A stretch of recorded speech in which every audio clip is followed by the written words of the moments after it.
All right, class. Settle down, settle down. Shh. All right. Today, we're going to be reading The Brave Little Tailor. Okay? Here we go. This is The Brave Little Tailor. One summer's morning, a little tailor was sitting at a table by the window. He was in good spirits and sewed with all his might. Then came a peasant woman down the street crying, "Good jams! Cheap!" This rang pleasantly in the tailor's ears. He stretched his gentle head out the window and called out, "Come over here, woman. I'll buy a jar. Now this jam will give me strength and health," cried the tailor. So he bought the bread out of the cupboard. Sorry, there was a click. This is going to be a bad video already. Wait. Oh, yes. Cut himself a piece right across the loaf and spread jam all over it. "Now let me just finish this jacket before I take a bite," he said as he laid the bread near him and sewed the jacket.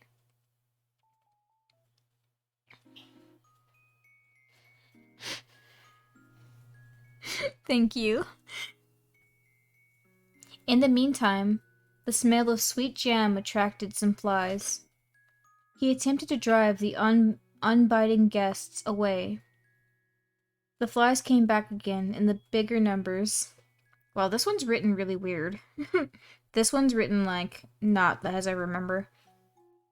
The little tailor at last lost all his patience and drew a piece of cloth from his work table and said, "I'll get you," and struck them mercilessly. When he drew the cloth away and counted, there lay before him 7 flies. Flies that he killed, and could not help admiring his own bravery. This is amazing. "The whole town shall know of this," he said. He hastened to cut himself a belt, stitched it, and embroidered on it in large letters, "7 dead, 1 stroke."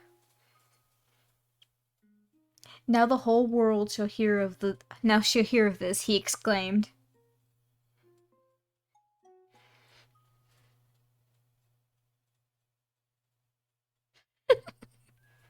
"Sit down, settle down, class. Come on." The tailor put on the belt and decided to go out on an adventure to show his bravery. Before he went away, he looked around the house to see if there was anything he could take with him. However, he found nothing but an old cheese he put in his pocket. In front of the door, there was a small bird. It was me. So he decided to take the bird in his pocket. Oh no. Then he hit the road, which led him up the mountains. When he had reached the highest point, he saw a powerful giant looking at him. Now this is what I remember from the story. The giant had been haunting the village for years. The little tailor bravely said, "Good day, comrade. How are you?" God, when was this written? Comrade.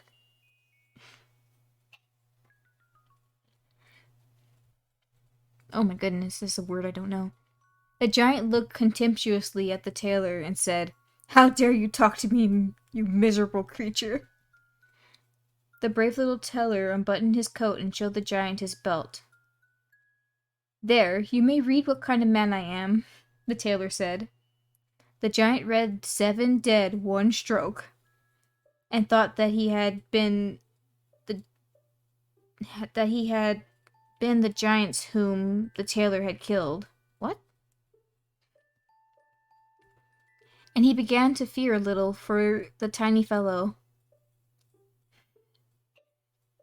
The giant took a stone in his hand and squeezed it tightly, so that only little pieces of it remained. "Do you have the strength to do that?" asked the giant. He put his hand to his pocket and brought out a soft cheese and pressed it until the liquid ran out of it. The giant saw that well, and thought the tailor had just turned a stone into water. Then the giant picked up a stone and threw it so far that the eye could scarcely follow it. "Now, little man, do it," the giant said. So the tailor put his hand in his pocket and took out the bird, and threw it into the air. The bird, delighted with the liberty, rose, flew away, and didn't come back. The giant was impressed, and said, "You can certainly throw, but now, and now we will see if you are able to carry a tree." The giant was impressed. "You can certainly wait. Why did that hold on? Why did that repeat? Okay. He took the little tailor to a mighty oak tree, which lay there, fell on the ground. "If you are strong enough, help me carry the trunk out of the forest." "Let's do it. You take the trunk on your shoulders, and I will raise up the branches as twigs. After all, they are the heaviest," answered the little tailor. The giant took the trunk on his shoulders, but the tailor just sat on the branch, and the giant, who couldn't look around, carried away the whole tree while the little tailor relaxed.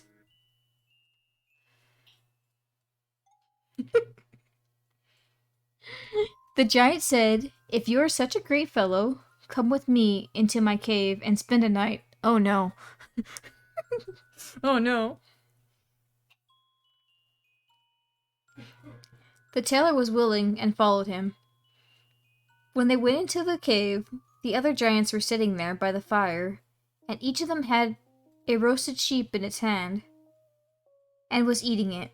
The brave little tailor looked around and thought, "It is much more spacious in here than my workshop." The giant showed him a bed, and aid him to lie down and sleep. The bed, however, was too big for him, and the little tailor he didn't lie down, but he crept into a corner.